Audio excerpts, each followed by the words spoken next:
Hello, everybody. Welcome back to Philosophy Lectures for Philosophy 101. Tonight, we're going to continue the discussion that we just got started with this morning on Williams' review of Nagel's book, The Last Word. The article's called "The End of Explanation." And where we left off this morning was talking about this thought experiment about what would happen under these ideal conditions for rationality.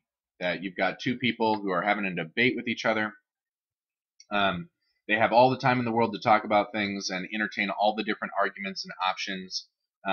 They're perfectly rational, so they don't allow any bias. In other words, their opinions and inferences and arguments are not influenced by any factors that have nothing to do with rational justification or truth. Because we are beings that have those kinds of forces interfering. So they don't have egos. They're not going to be unduly preoccupied with emotional reactions or something like that. They can still be emotional. That's something I was talking about with some people after class today. To imagine these ideal rational thinkers doesn't mean that they can't be human, basically. And they have access to they're like as informed as they could possibly be. That they've got the highest extent of access to experience that a human being is capable of.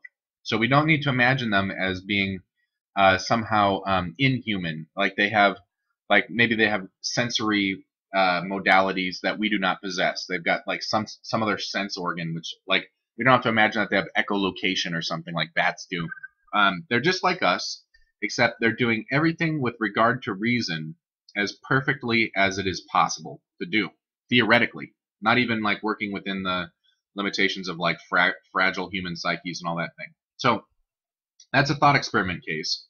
And what you think is going to happen there, whether under those circumstances the people would be able to adjudicate any disagreement and have a convergence of opinion, or whether they would still disagree or there still would be room to disagree, is supposed to be kind of like an acid test to figure out what your attitude is about rationality. And I used these two words this morning to describe the two attitudes, optimism and pessimism, mostly because of how those beliefs about what reason is capable of is going to reflect on what happens now and here in these unideal circumstances, as opposed to like the ideal circumstances of the thought experiment.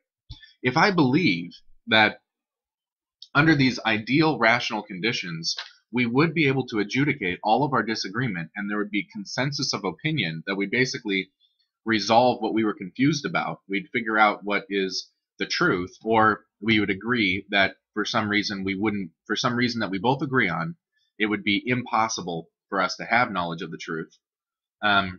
Then I'm going to kind of look at my engagements in argument and in disagreement, even under unideal circumstances, with a kind of optimism that I'm like, even if I know we're not going to be able to perfectly do all these rational things, I'll be like, using reason makes sense, and the more that I can use reason, the better. Kind of think back to the Code of Intellectual Conduct and how we were saying like these standards are impossible to fulfill. You're never going to be able to do them perfectly, but the more you can do it, the better. And so if I believe that under the ideal circumstances, our opinions will converge on the truth, then that would give me optimism for trying to do this rational game as well as I can now under unideal circumstances where I do have bias and I'm not fully informed and we don't have all the time in the world to talk about all the different options for how to argue about this thing. But if I believe that even under the ideal circumstances, reason would not be able to adjudicate a disagreement, that there'd still be room for disagreement or difference of opinion, and reason wouldn't be able to resolve that for us, then when it comes to my normal debates that I have now under unideal circumstances, I'm definitely going to think of rational argumentation as basically bullshit. And this kind of corresponds, like the model, I had these two models that I made for you guys this morning on the board. This is kind of the optimism model, that there is this ideal, this rational ideal, that as we approach that ideal, our opinions converge. So maybe at the beginning, we don't have the same opinion, But as we engage in the debate, we will agree ultimately. If we were able to take it far enough, we'd be able to resolve it. Sometimes in the real world, under unideal circumstances, we are able to achieve a consensus that we maybe think is justified. But then there's other things that we're like, I don't know if we're going to ever be able to resolve that sort of thing. But maybe it's just because of the unideal circumstances, or so the optimist would say. But if I'm a pessimist, then the model that we get is like something like just totally chaotic and crazy. There isn't some ideal that we're getting at or approximating. Oh, pardon me, guys. I'm sorry about that. I hate sneezing on camera. It's just going to be like changing of position. And the fatalist, or the rational pessimist, is going to see all attempts to provide argument or justification or rationale, reasons or evidence, is really not justifying anything. It's not guiding us towards the truth or something like that. All argument would be, from the pessimist's point of view, if that's what your belief is about reason, that under these ideal circumstances there wouldn't be convergence, then all argument looks like is really just people shoving their perspectives onto other people. It's basically just like propaganda, not that we're actually arguing or justifying anything. There is no justification because there's no truth. There's no ultimate universal truth that we're like converging on. You know, everyone's got their own truth. That's relativism. Or the truth is just we have no access at it, so all we can do is basically have opinions. That would be more like maybe a hardcore skepticism, like an absolute skepticism. So that, I think, kind of shows you the difference. Like this optimism, pessimism about what's happening when we're giving arguments to each other. On the optimist side, I see giving arguments as like an attempt to get closer to the truth. Like, I want to entertain the arguments of my opponent and try to figure out how to integrate that with these other things that can be said and discriminate between what's good argument and what's bad argument. All of that work is trying to make progress at approximating this rational ideal that's supposed to get us the truth, or we're going to be able to get this consensus. But if I am pessimistic about reason and I think it's not going to be able to adjudicate these disagreements, then I'll basically just see it as this kind of propaganda. I think that's some of the best metaphors I've got for explaining the difference here. And I want to connect it. I mean, the optimism pessimism thing is supposed to kind of attach to the debate between realism and relativism. And I want to kind of describe the relativist and the realist for you in slightly different ways tonight. I mean, I've given you guys these definitions before of like the realist believes in stance-independent truth and so believes that there's objective universal truth. The relativist thinks that truth is stance-dependent, and the part of our stance that it depends on is basically our opinion. So because truth is determined by our opinions, we all have different truths, and they could be conflicting or contradictory even, but they're all supposed to be true, so there's no universal objective truth. But I want to talk about it in a little different way for you in a second here.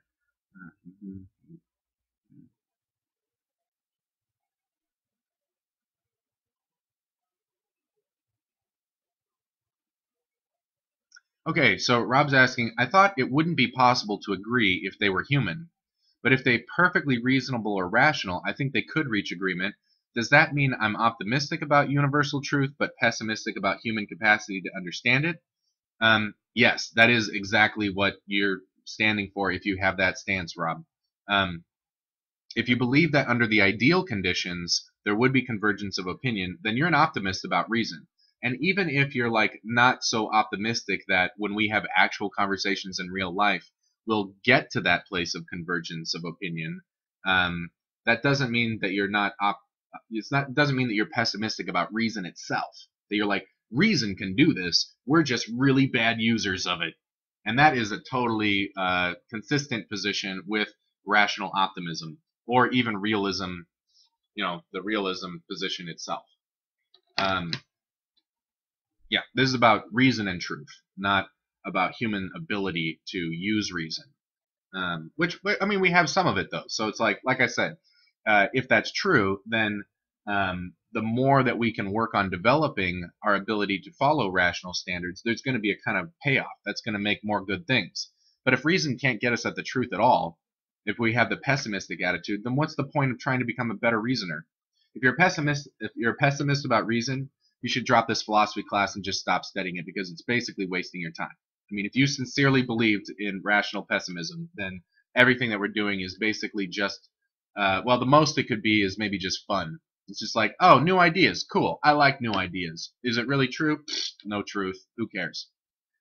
So let's talk about that, the attitude about truth that's going on here with realism and relativism. I like to kind of describe the positions in terms of what they allow us to say. So if I believe in universal objective truth, if I'm a realist, then at least in principle, there's room. I still have to justify this, but there's room to make statements like, I'm right and you're wrong. I can do that if realism is true. Realism makes room for that kind of thing. Now, I might also be wrong and you might be right. That's also something else that might be true. But the belief in universal objective truth that we can approach through reason gives us room for what I'll call cross-contextual evaluation or criticism, like CCC, cross-contextual criticism. Here's you. I want to make you T-Rex. Here's me. I'm Utah Raptor. And, you know, you can say, I'm right. And you're wrong. You can say both of those things. Realism lets you do that, because there's an objective universal truth that is the ground for both of us. We're all playing on the same playing field here. So there's room for our positions to interact, and there are universal standards of rationality that we are subject to, and one of us might be doing better on this, and one of us might be doing worse. And really, it's not so much about us for the realist. It's about the ideas, whether the ideas make sense or not. It's not so much about who's giving the argument. It's about what is the argument. That's the thing that we're really interested in when we're looking at it from realism's point of view and rational optimism. But if we're a relativist, then we're saying truth is a function of our own opinion or our own experience or our own perspective or our own perception or something like that. So relativism still lets me say I'm right, or since I'm putting it in this way, it allows you to say that you're right, but you can't say that other people are wrong.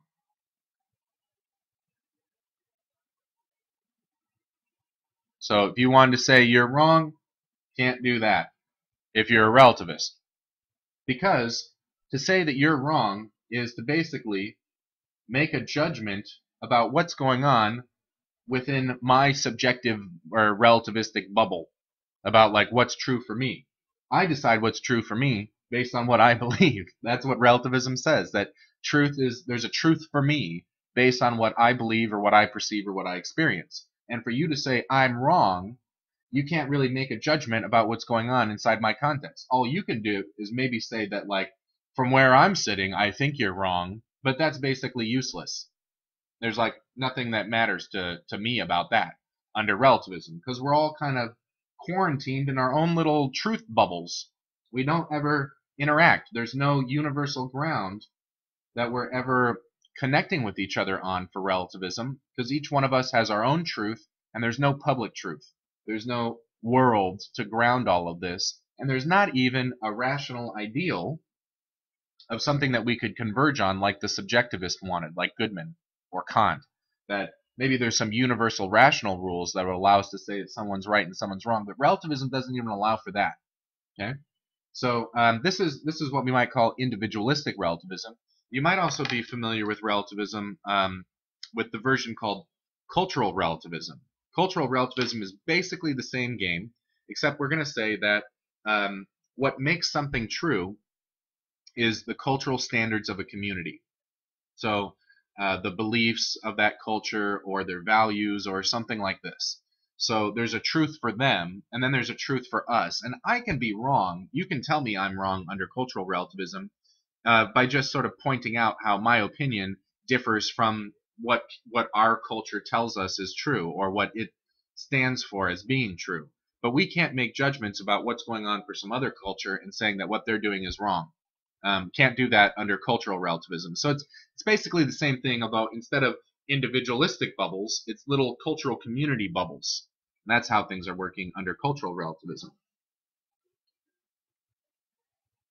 Sometimes I like to describe relativism as, this is kind of, I mean, I'm using a loaded word here, but it's almost like intellectual apartheid. Like the way that we permit people to have conflicting truths is to kind of shield them behind their own bubbles. We don't allow them to interact on a universal playing field, and that's how, if you think something is true and I think it's false, we're both right under relativism. So you can see how relativism is going to be a pessimist about rationality, because it doesn't matter whether we're reasoning and making arguments all up and down the street. Everyone's got their own perspective, and that's just what makes it the truth for them. And whatever you say about your experience doesn't affect anything about my truth under relativism. If we've all got these truths that attach only to us, then basically all argument is, like I said before, kind of like propaganda. It's you trying to shove your paradigm onto me and get me to have the paradigm that you do. That's how relativism is going to look at all argumentation. Not us interacting with some kind of universal ground where we're sorting out what the real answer is. It's basically just two people pushing their perspectives on each other, and that's it. And in fact, they can't ever really breach that boundary anyway. All they could do is just maybe use power dynamics to affect the circumstances of the other person's life. But there's never any way for them to actually reach each other in terms of crossing this boundary of what is true for them and what's true for somebody else. This, T-Rex might be able to convince Utah Raptor to have the same belief as him, but that doesn't mean that anything got justified or that there was any kind of true rational consensus achieved. It was just a matter of, based on the behaviors of T-Rex, Utah Raptor decided to change his mind. Now, there's a lot of things that are wacky about relativism, like Plato kind of already showed us. Like, if relativism is true, then there is no such thing as rational justification. You can't have a belief that's more justified than anyone else's belief. Everyone's opinions count equally.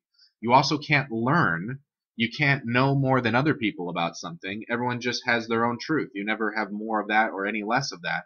And like I said, you can't learn. If you feel like you're learning, relativism would just say you're not really learning. You're just changing your mind. You're like just adopting a new perspective, and part of the content of the new perspective is that the old perspective doesn't make sense. That's it. There's not any actual growth, because that would require there to be some like actual universal truth that your subjective efforts are getting closer to or farther away from, that sort of thing. How are we doing with everyone in the chat tonight? Is this description of relativism making sense, and the contrast here with realism and the attitude about reason itself, this optimism, pessimism thing?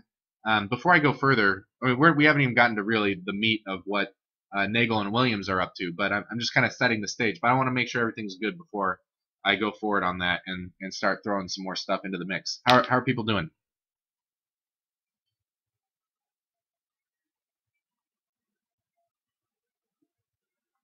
Cool. Any questions popping up?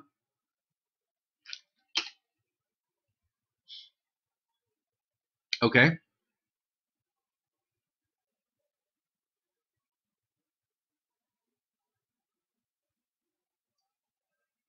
Fair enough.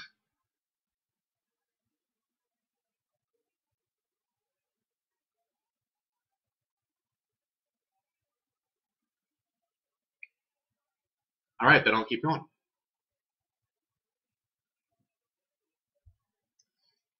So I'm going to read this quote here. This is Williams quoting Nagel and what Nagel is trying to do here. And this should sound familiar at this point. Nagel wants to show against all these parties, and what he's referring to are all the philosophical perspectives that involve this rational despair or this rational pessimism, that there's no truth that we're going to converge on or that we're making any progress toward learning or something like that. So Nagel wants to show against all those parties that understanding and justification come to an end with objective principles whose validity is independent of our point of view. By this, he means that if the argument between conflicting positions or interpretations were pursued far enough, and if the parties were fully rational, they would have to accept one resolution of the debate or another, or at least agree with each other that for mutually intelligible reasons it could not be resolved. Now here's the new thing. They could not retreat to merely explaining each other's outlook in psychological, social, or political terms. Okay, now this is the key part here. Let's go back to how relativism is going to look at what's happening when we're arguing and using reason. It's going to see what's happening as just kind of the pushing of one paradigm over another. So if I'm a rational optimist, the way I'm kind of posturing, the way I'm presenting myself is saying, no, I mean, I arrived at this belief. I've got the conclusion that I've got because there's justification for it. I've looked at the options. I've looked at the reasons. I've looked at the evidence. And the evidence suggests that this is what is really true. And the relativist is always going to say, the way that you're looking at things has to do with the stance that you're taking. The truth that you find is a product of how you are looking.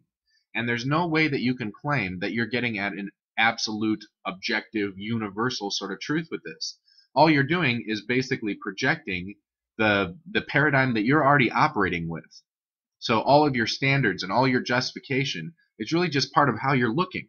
It's not really seeing things from the universal perspective. That's how the relativist is going to understand or interpret what's going on when we're offering rational argument. So in other words, they got to kind of explain away what is supposed to be rationally convincing or rationally justifying. They have to say there is no such thing as rational justification. All that's happening is some kind of causal process. So now let's talk about bias to talk about this new element here. And I've got actually a little scenario that I think you probably have had some encounter with. Maybe you've actually been guilty of doing this to somebody else, but chances are you've probably also been the victim of this sort of thing. I think it'll help to illustrate what's going on here with the relativist. Okay, so I kind of have a little bit of an axe to grind about this word bias. Bias is a big, big threat whether we are, well, it's only really a threat if we're rational optimists. If we think that there's a truth to get at, then bias is going to be a kind of thing that gets us away from it. If we're trying to get, oh man, I just erased this, but if we're trying to get at this like objective truth thing, then bias is something that will distort or divert our attention away from what's really true. I mean, a technical definition for bias is just something like when the beliefs that I hold are influenced by factors that have nothing to do with justification or truth. So they're basically non-rational or irrational forces that compel me to have the beliefs that I have, as opposed to arriving at those beliefs at a reasoning process that is justified. So, I can be wrong too, but not biased. Just because I'm wrong doesn't mean I'm guilty of some kind of bias. That's a very important point about bias. Bias is kind of like, it's almost like an accusation of a kind of insincerity. So let me back up for a second. So we know, at the very least, that there are forces that influence what beliefs I have that have nothing to do with rational justification at all. So like, if I'm emotionally attached to a belief, then I might hold that belief for reasons that aren't based on evidence, but just about what I want to believe. Or something like wishful thinking is a force like this. Or maybe I believe something just because people have told me to believe it, and I never actually asked the question, why is it true? Or if people have coerced me into believing it, or I've been brainwashed, or all these sorts of forces. They're real forces. We're aware of them. There's subtle ways in which our beliefs are determined by non-rational or irrational forces, and these are always causal. They're sort of exploiting the fact that I'm a being that is a part of the causal nexus. Like what goes on in my brain and what goes on in my mind is affected by other causal forces, some external forces from the world, or other causal forces of just how my psychology is hardwired in my brain, and maybe some other things that we could speculate about too. But the key point here is that some of the ways in which my beliefs get determined have nothing to do with argument or justification at all. But maybe, if we're rational optimists, there are other cases where my beliefs are determined by like choice based on evidence that I find compelling, that I've actually thought about it and I've made an argument to defend why I've got the belief that I have. And I can still be wrong, but there it's reason guiding why I've got the belief that I do, and not some of these forces that have nothing to do with rational justification or truth. Okay, does that make sense, that kind of distinction there?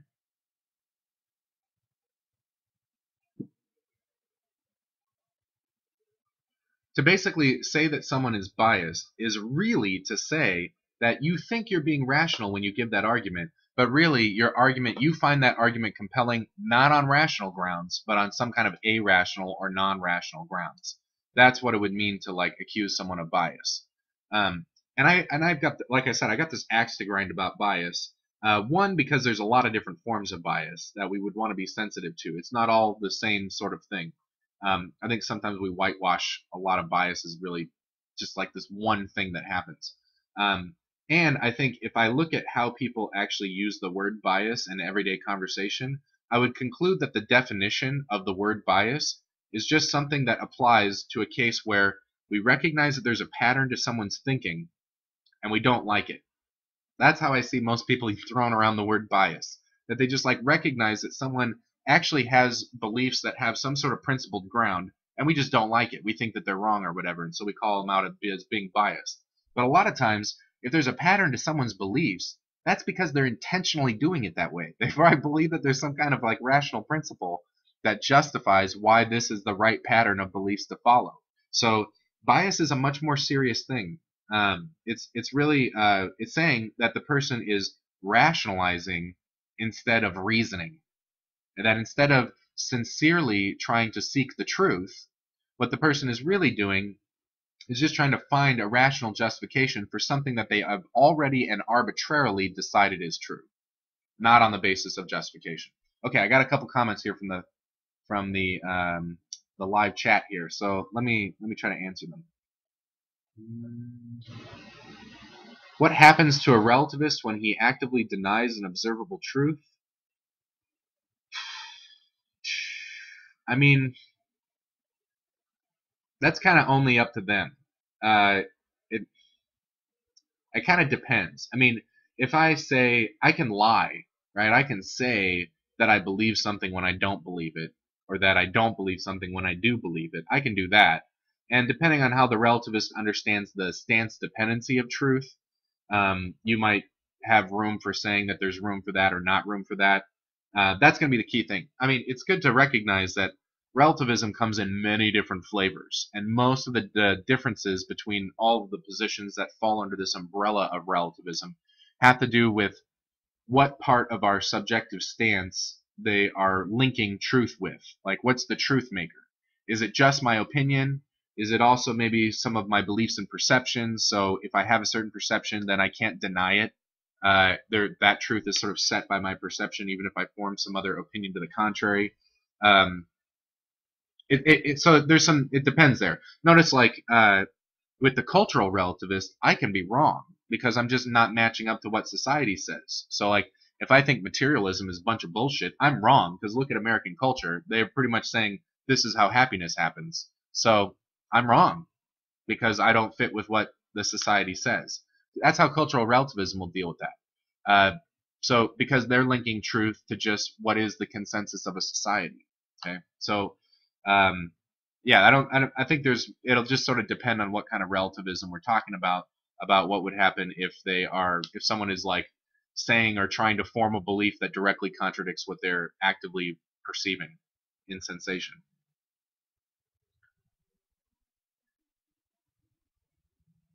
I mean, relativism will allow for delusion too, because they don't make a difference. Remember how I said that bias is only really a threat to the rational optimist? If you don't believe that there's an objective truth that is out there that we're trying to like converge our opinions on, then there is no such thing as bias. There's nothing to distort. There's no truth to get at. So you can confabulate all day long, and that's just your reality. That's just your truth. That's the truth for you. Who's to say that you're wrong? What sort of standard are they supposed to use to justify how you're wrong? That would require some sort of universal ground that we're both sitting on. Something down here that is common to both of us. But the relativist doesn't think that that's true. We're all quarantined inside our little truth bubbles, remember? So that's what's going on there. Okay, I kind of lost track of my train of thought. I was talking about that. Talking about that stuff.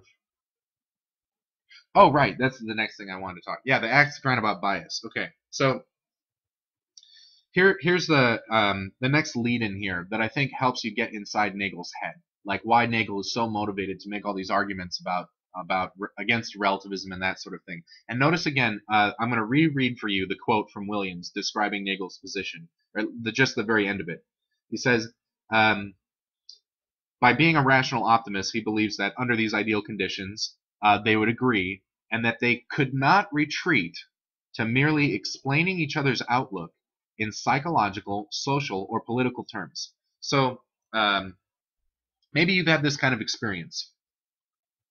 You're having a debate with someone, and you put together an argument, and you're just being as sincere as you possibly can. You're like, I mean, this is why I believe this is true. Here's my reason for it. Maybe I'm right, maybe I'm wrong. Like, let's have a debate about that. But this is the reason that I'm offering. This seems to justify that this is the right way to think about things. And then your opponent does not engage at all with your argument and just says, oh, you just believe that because you're blank, blank, whatever, blank.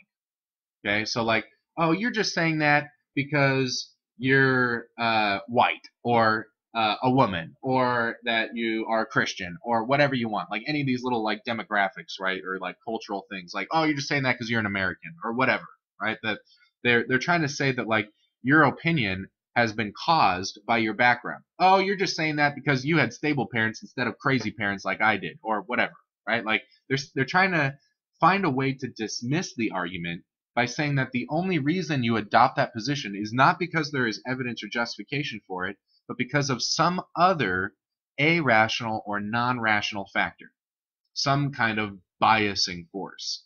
Like Nagel is going to say here, and Williams quoting him here, some kind of psychological, social, or political terms. That basically your belief is influenced by something that is not arrived at sincere estimation of the evidence, but for some kind of factor that has nothing to do with rational justification. Some kind of causal force is compelling you to have the belief that you do. You're not convinced because of the evidence. You just want to believe it, and the evidence is just an excuse. I wish the whole class was here right now, because then I could be like, have you had that experience? Tell me about it. And like, I like to hear people's stories. But does this resonate with you guys in the chat tonight? Like, have you either had that experience, or maybe used that kind of argument against somebody else? Have you had those things happen?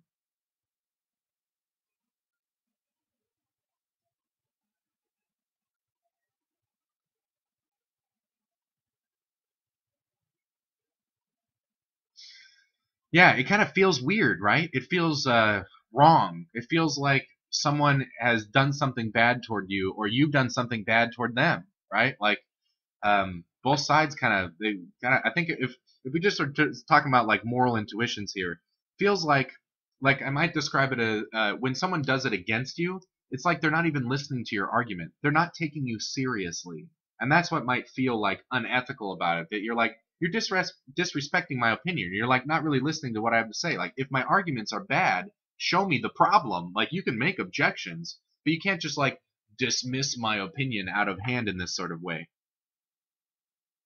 Yeah, I think you're right, Lawrence. That this is kind of the last ditch effort by someone who doesn't have arguments, or can't meet the argument, or find objections or problems with the arguments that you're offering.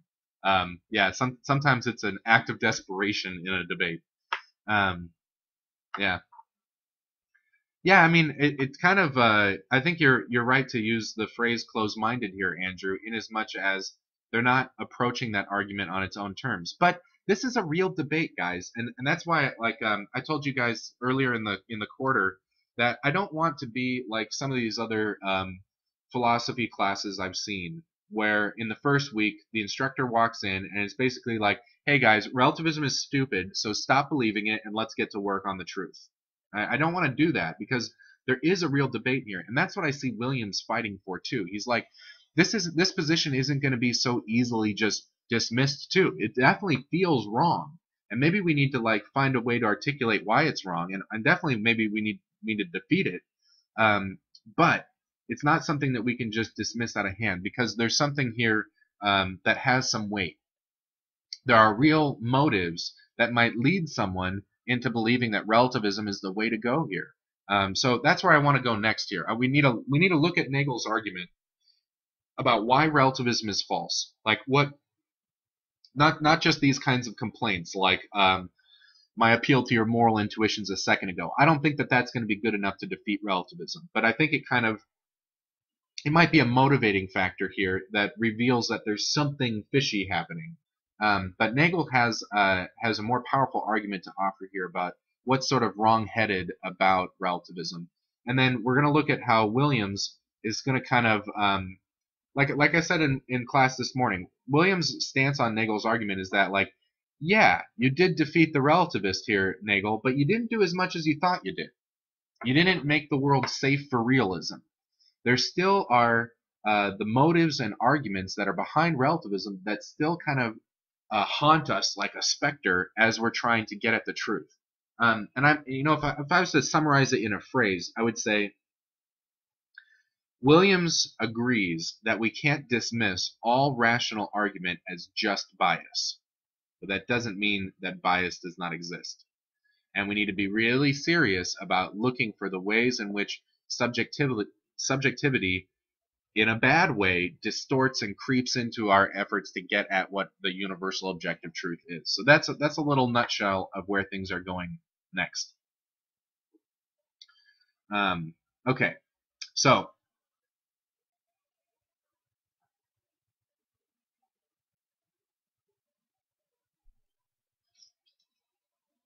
gosh, this is sometimes hard to articulate. I want to choose my words carefully here.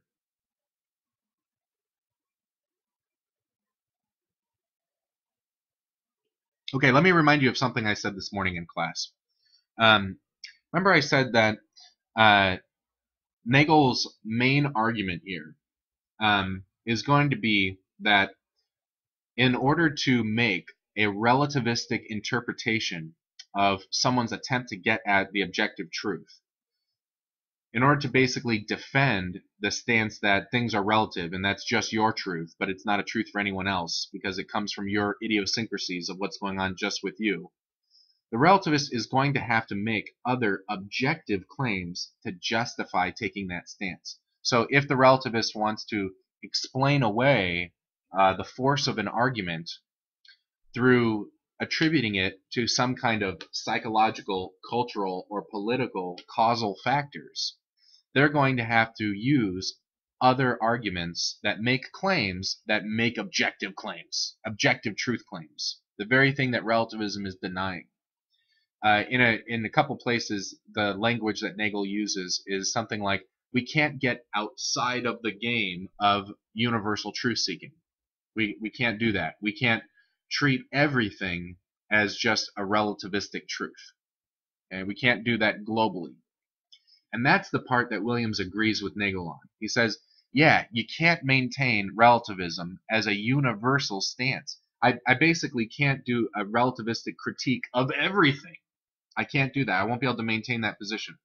But I might still be concerned about more localized forms of bias, not global bias, not like it's impossible for me to get into this world of objective truth claims, but that my efforts at doing that are going to maybe get subverted. So by this real force of bias. And the way that Williams is going to try to make sense of this is with this distinction that I showed you briefly in class this morning, what he calls the contrastive and the inclusive sense of us. So if we're talking about how, like, let's go back to someone like Goodman, who's going to be saying a lot of things like Kant says, that the way objective reality is in itself is beyond our ability to know, because all of our attempts at knowledge are subjective. So basically, truth is always relative to us, okay, and how we think about things. And Nagel just treats that as kind of like us in a sense of the term that doesn't admit of a distinction. But Williams thinks there's different ways in which we can talk about us in this kind of context of subjectivity. There could be like the things that Kant talks about, like things that are universal to any rational creature, whether that's a human or a dolphin or an alien or whatever. That every sentient thinking creature will be having to think in terms of time and space, and in terms of concepts and certain rational standards that are universal to all of our thinking, that make experience possible for beings like us, like things like the principle of the uniformity of nature, the uniformity of the laws of nature. That in order for me to think about an object at all, I have to think of it having a cause and an effect, and that those things are principled in some sort of way by rules that don't change. Maybe these are subjective aspects about how human beings have to think about reality and have to think about experience. So that's a way in which we don't get at things as they really are. And Goodman is kind of echoing the same sort of idea, that he's like, we don't get to really see things outside of the standpoint of our subjectivity. So maybe that ruins realism. And in a sense, it kind of does. But remember, Goodman was saying that it's still possible for there to be universal objective knowledge, or truth. Truth, therefore, we could have knowledge of it. So that's like these elements of subjectivity that like Goodman is highlighting, or that Kant is that he highlights, are this kind of inclusive sense of us, of like all subjective beings, like the thing of what it means to be a subjective mind that has to think in terms of these rules and that sort of thing. But there's also contrastive senses of us. So it's not just this category of all humans, dolphins, aliens, etc. It's not just this big category of us thinking beings that have to think in subjective terms. But also within this, there are specific communities that contrast with each other about how they look at things. Like, say, people from different cultures look at things in different ways. I might talk about us in the sense of like us Americans, or us college students, or us whatever you like, okay? And there might be things that are subjective elements that are more localized. So basically, what Williams wants to kind of protect is that even if I can't think about everything as being vulnerable to these relativistic assumptions, I have to like accept some things as objectively true, I could really be worried that maybe more idiosyncratic things, something like localized forms of bias that have to do with what makes me different from other people, could infiltrate my attempt to get at that objective truth. And that's what Williams thinks that Nagel is not respecting as much as he should. Okay, so that's kind of a little bit of foreshadowing of where we're going to go.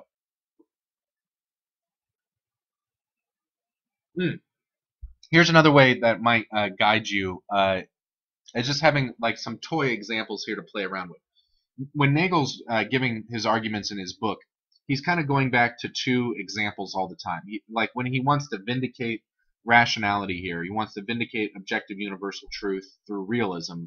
There's a side on which he wants to say the way that we understand the world through science, like contemporary science, is better than some of the ways that we've tried to understand the world in the past, like ways that Nagel might say are superstitious, or that are not sufficiently rigorous, or that are based on all sorts of other factors. Like if I'm a oracle in Egypt or something, and I'm like making predictions based on like throwing stones around, or slitting the throats of chickens and seeing how the blood comes out and stuff like that, or augury or stuff like that, then I'm not doing something that is just as good as contemporary science as a paradigm to use in understanding the world.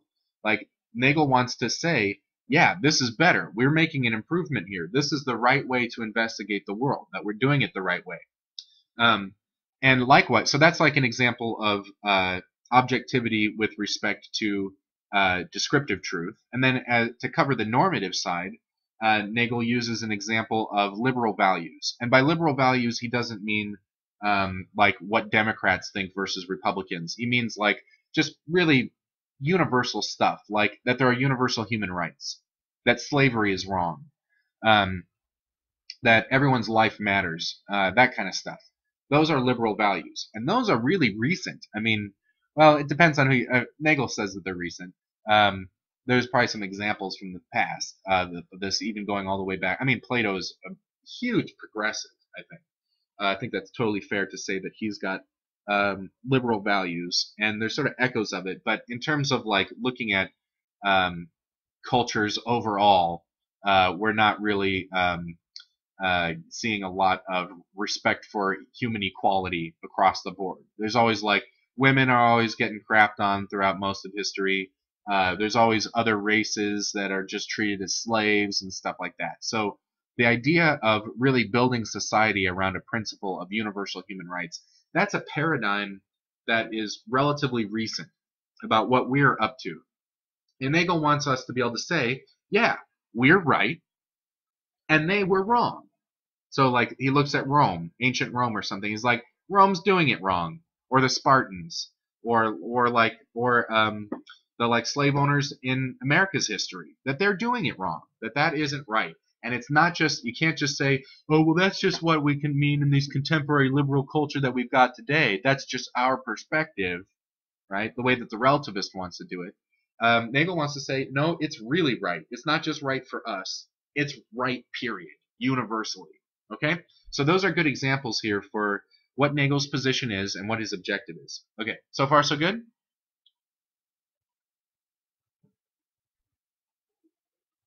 Nagel is not religious, by the way. Okay, sweet. Cool. Let's keep going.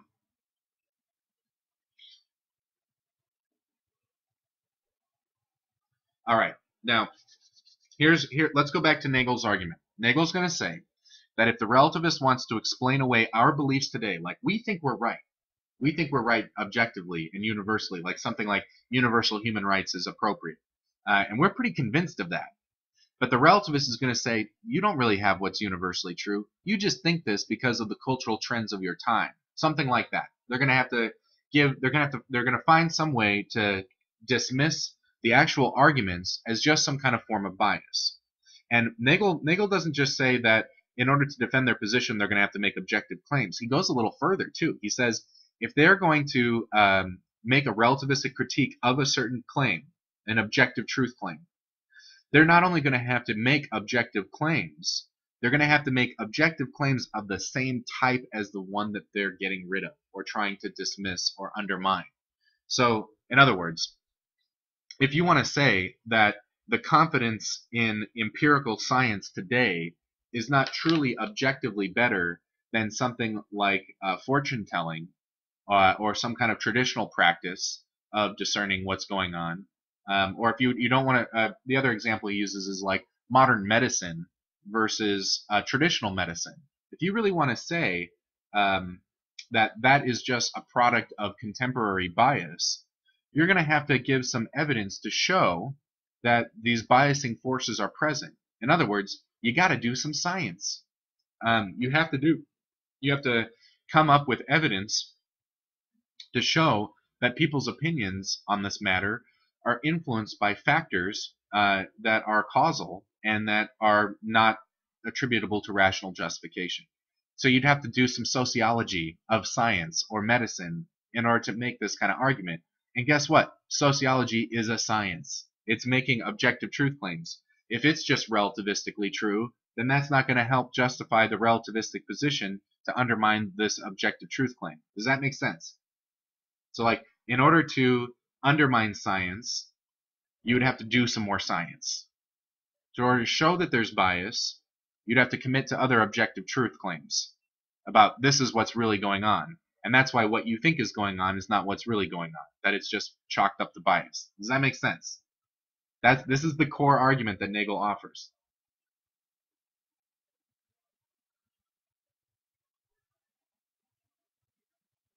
Cool. How the rest of you guys doing? Got any questions about it? I'll do the moral example in a second. Okay. Okay. Okay. Let's do the moral one. So let's say here's a good example I like. So our liberal values are well, okay. Couple examples. There's actually a few really good ones from the reading.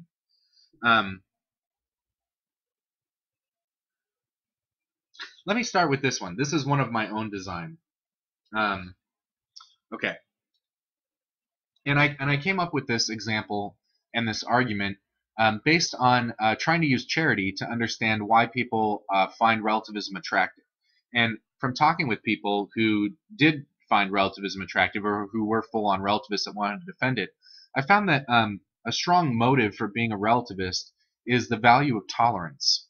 That this idea of adopting a perspective on truth that allows me to say that I'm right and you're right for you, but doesn't let me say that you're wrong, that I can't make these cross-contextual evaluations, say especially when we're thinking about cultures, that I can't say that your culture is doing it wrong because of things based on my culture, right? That seems to be connected with the desire for tolerance, that because we care about tolerance, and we don't like people pushing their values onto other people inappropriately, what I sometimes like to call cultural imperialism. Like it's like you're rolling up on other people's territory and being like, you should do it the way that I do it, kind of thing. It's kind of this imperialistic attitude about our cultural values or our beliefs about what ought to happen. That's somehow inappropriate, and relativism seems to condemn that kind of behavior by not allowing for cross-contextual evaluation or judgment. So, bottom line, I found people who liked relativism liked it because they thought this was a way to protect tolerance. But let me give you an example. Let's say there are two cultural communities that live in close proximity with one another. So maybe they share a border or something like that. And the people in this culture, they're tolerant. These people are very intolerant of these people. In their culture, in this intolerant culture, they think that it's perfectly justifiable to kill, rape, steal from, enslave, do anything you want to these people because these people don't count as human beings, or they don't matter. They don't have value. That's the cultural values of this culture. Okay? Now, for these people to say that these people are wrong, that would be wrong. But guess what? It cuts the other direction too.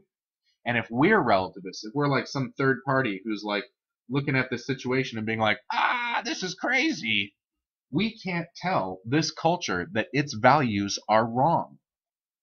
We can't do that if relativism is right. We can say that we're right in condemning intolerance or the lack of tolerance that's going on in this culture, but we can't actually say that what they're doing is wrong. They're right by their own lights. That's what cultural relativism would require out of us.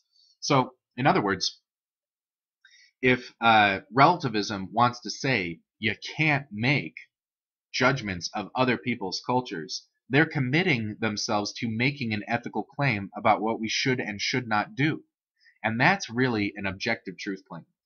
So the side payoff here of this example is that I think it shows that if you care about tolerance, relativism is actually not the position for you. You probably want to be a realist about moral truth and say it's a universal objective truth that tolerance matters. I think that's if you care about tolerance, realism is actually the better bet for you, because relativism won't allow you to make those cross-contextual judgments. It won't let you basically condemn intolerance. That would be a problem. But even this part about relativism, about how it says that you can't make judgments of other people's culture, that's telling you about what you should and should not do. That's an ethical claim about what is right and what is wrong. So the relativists, if they're really consistent, can't even, sorry, I dropped my pen. They can't even condemn you for being a realist. And that kind of goes back to the old Platonic argument about how relativism gets to be self-defeating. I told you that Nagel's argument is kind of an updating of this. Okay, let's give you another example that Nagel uses.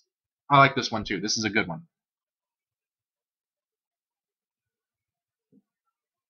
So, you know that there are people who live on this planet that have very different cultural values than we do. And sometimes, when we look at those cultural differences and we think about like what are the standards of appropriateness in our culture and what are the standards of appropriateness in this other culture, we don't think that it's really appropriate for us to use our standards to evaluate them. That we might look at that and be like, yeah, it's fine what they're doing. Like, yeah, they do it differently than we do. We have different standards about this, but it's no big deal. For example, let's say I become convinced that there's really that the social prohibition, like in our culture, it's not cool, it's not ethical, it's not. There are cultural expectations against women walking around topless in public, and we're just like, that's not cool, can't do that, unethical.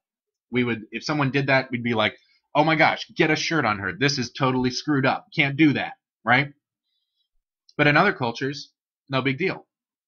So I might look at that and I might reflect on my own moral intuitions about like, it's totally wrong for a woman to do that. And be like, you know what? That's probably just cultural bias. There probably isn't any absolute truth here about it being wrong. It's probably fine. And we don't like it. We have cultural standards against it. But, you know, if other cultures do it, no big deal. And Nagel says, if relativism, by like showing me that my opinion is based on some kind of cultural or causal or psychological force, if that's going to actually get me to change my mind, it can't do it on its own. It's got to be other objective truth claims that I'm making, in this case, moral truth claims, that are going to convince me that really this isn't a big deal and I should get rid of the moral judgment that I made before. That basically, when I actually look at it critically, my intuition that it's wrong for women to go around topless, naked in public, is not really a big deal. That it's really, there's no absolute moral problem with this sort of thing. Okay? And so when I look at these other cultures and I become informed about them, I'm like, oh yeah, okay, maybe my judgment just is a regional bias. I'm just used to women not doing that.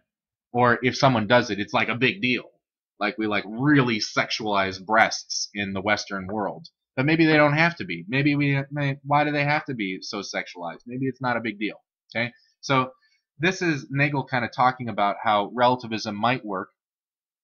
It might be like recognizing bias might undermine the kinds of beliefs I used to have, but only if there is, in addition to recognizing the biasing forces, these cultural, psychological, social, political forces, that there's other independent reasons, objective truth claims about what's right and wrong, in order to convince me that my previous judgment actually didn't hold much water.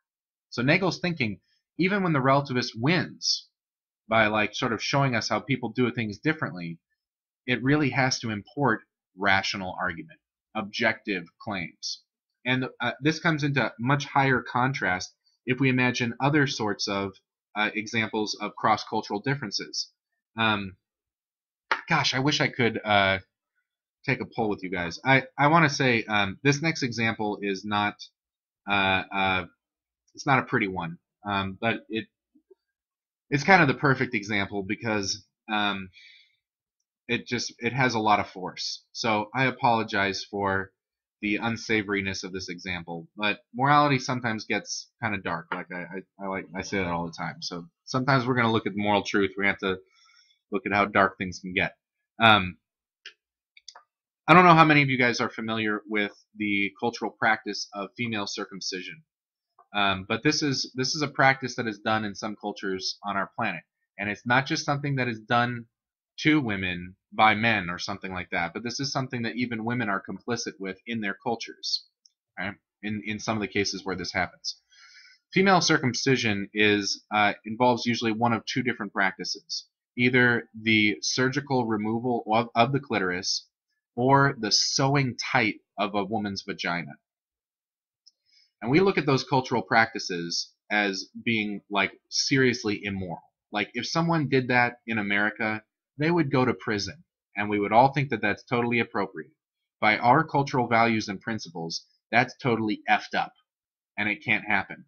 And when we go and look at other cultures and see, oh yeah, they do things differently than we do, we're not like, oh, maybe we're wrong. Maybe it doesn't matter. It's just what's right for them, and there's what's right for us. When we look at an example like that, we don't have that belief undermined. And it might not just because we have really strong feelings about it. It's probably because there isn't any other objective possibility here that really threatens the judgment that there's something seriously wrong about this. That the kind of harm that's going on here is not can't be ethically outweighed by any other values. Okay, so these are two examples. Like sometimes when we become aware of what's going on with our cultural expectations, that might cause us to rethink or relax our moral intuitions or our moral judgments. But in other cases, it doesn't. And I think that's evidence that Nagel is right, that if these relativistic critiques of our objective truth claims are going to be successful, they have to be backed up with some kind of objective evidence. There has to be some kind of other type of objective truth claims that argue for why we should change the way that we're doing things. Because really, technically, under relativism, doesn't matter what you're doing. There's no justification one way or the other. If you do things one way or another, who is anyone else to say that you're wrong? Relativism doesn't make room for that because there isn't any objective universal truth for us to use as a touchstone. But for Nagel, he thinks this is obviously not what's happening. And if you're going to justify trying to dismiss someone's objective belief as not really objective and a result of bias, you're still in the process going to be making objective truth claims. So how is this going? Are these examples working for you guys in the chat? I want to make sure that that those examples did it for you. Good?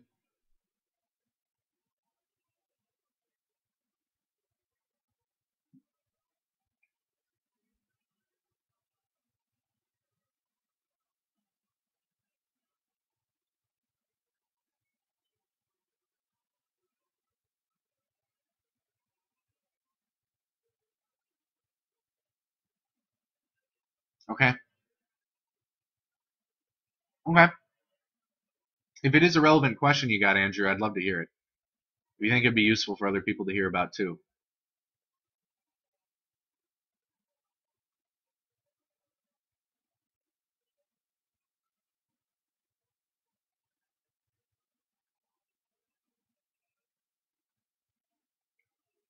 What do you mean by that, Lawrence? Like the two judgments have a kind of a cultural influence to them?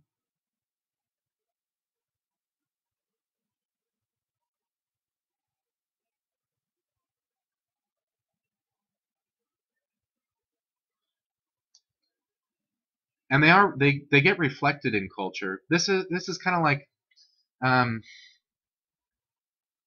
so let's call back something else that I talked about tonight about how there's two ways in which our beliefs can be formed.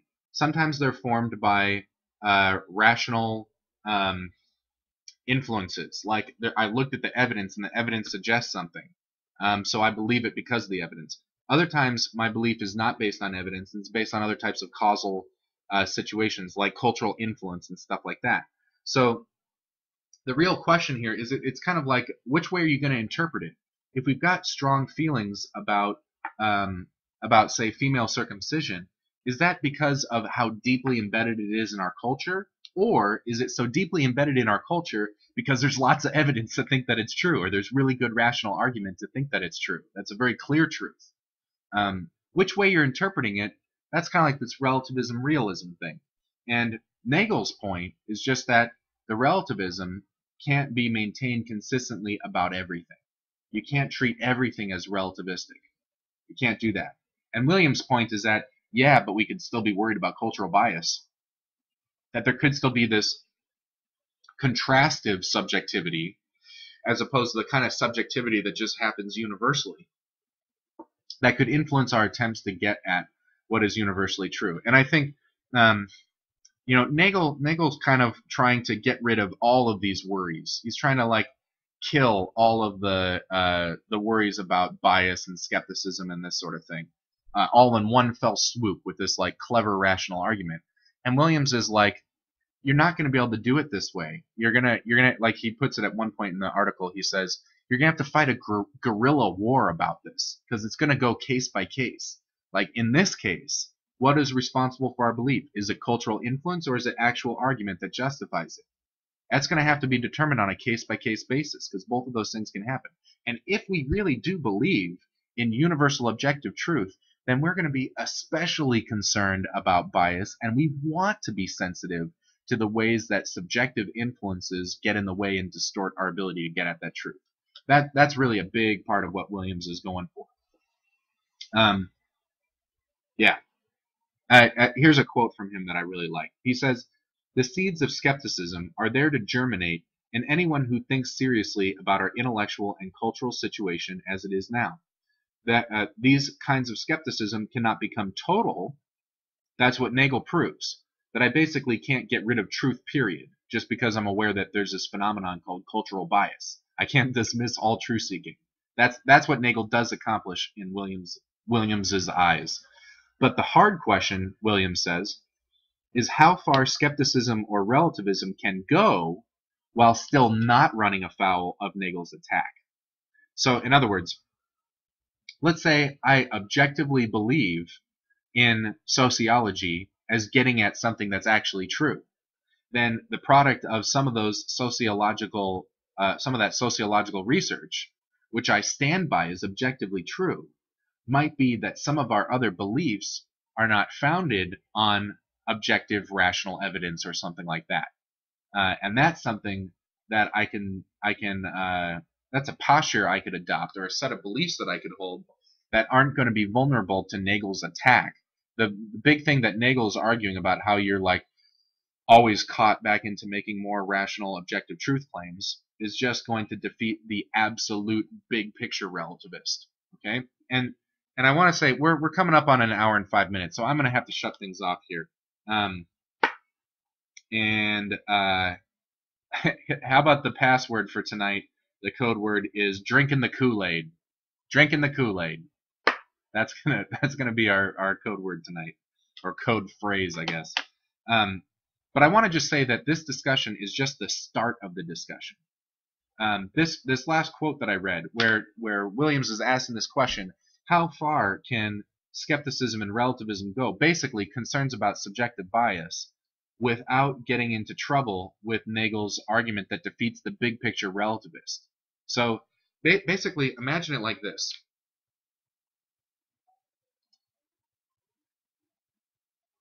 Here's relativism on one side, the belief that all truth claims are relative, that there is no objective universal truth. And over here, I don't know how you do this, but it'd be like the belief that, yeah, something like this.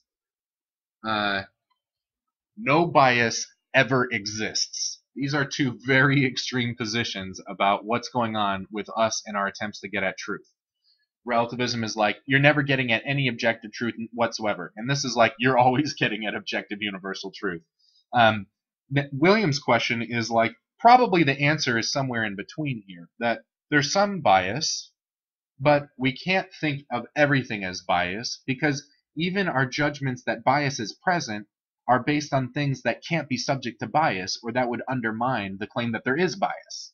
That's Nagel's argument at work right there. So how far can it go toward this end of the spectrum? How many things can I hold as relativistically true without basically being guilty of having, like, okay, let me be careful.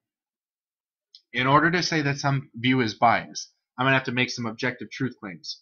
But how few objective truth claims can I get away with without, without having nothing at all to stand on, without being able to justify all of my relativistic dismissals of things? Okay, so that's something we still have to explore. How are we going to deal with the subjectivity, the fact that our views and our perspectives are influenced by local forms of bias, not the big picture kinds of relativism, but maybe these small picture versions of it? That's something that we still have to explore. So I'm gonna have to talk about that next week with you guys. I'm sorry, there's gonna be so much time before we do that. I think what I'll probably do is record another video lecture sometime over this weekend, because we don't have class on Monday. and I'll do that to finish up Williams here. We'll have another extra little session on Williams that way. And I'll try to let you guys know when I'm going to do it. So if you want to come and be around online and catch it live, then we can do that. Daniel, you're saying comments are coming? There's supposed to be comments tonight? That'd be pretty cool. Oh, drink the. That's some black humor right there. Okay. How are you guys doing tonight?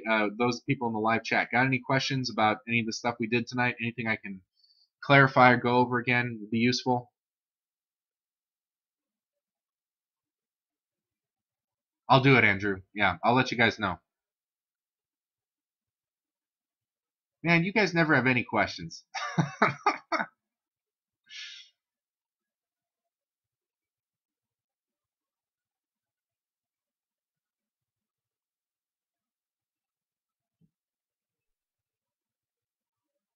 I might do it Monday. I probably will have to do it Monday. So maybe it'll just be like normal. But maybe depending on the schedule. Yeah.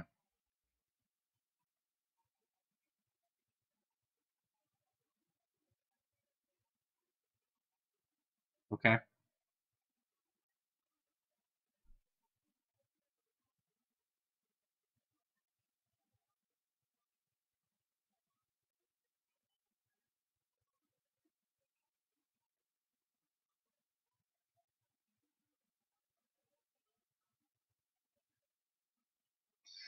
Yeah, Ayaka. I think that there's something like I usually like to talk even more about what this whole discussion means for a cross-cultural conversation, because I think that that's a really major application of these theoretical debates about truth that I think is really important to keep in the perspective here. And you know, there there's nothing about believing that your culture has the right idea of something that is by nature unable to engage with something like objective truth seeking or universal truth seeking. And usually I like to talk about this from the opposite direction. Like if cultural relativism is true, and we can't ever evaluate other cultures because what is true is dictated by the standards of my culture as opposed to your culture. It's different.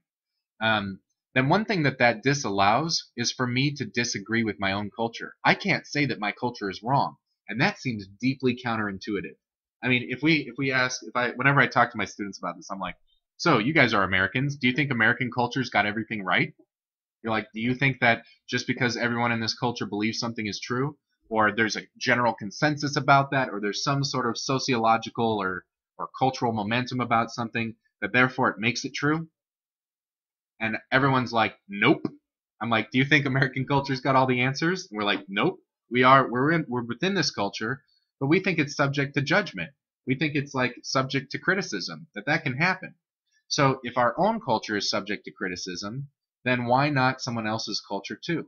Like all cultures are fallible. That's what the realist is going to say about the values that cultures express. But there's still some issues here that might justify us in being very hesitant and in a way that's rationally justifiably the right idea when it comes to making judgments about other people's culture.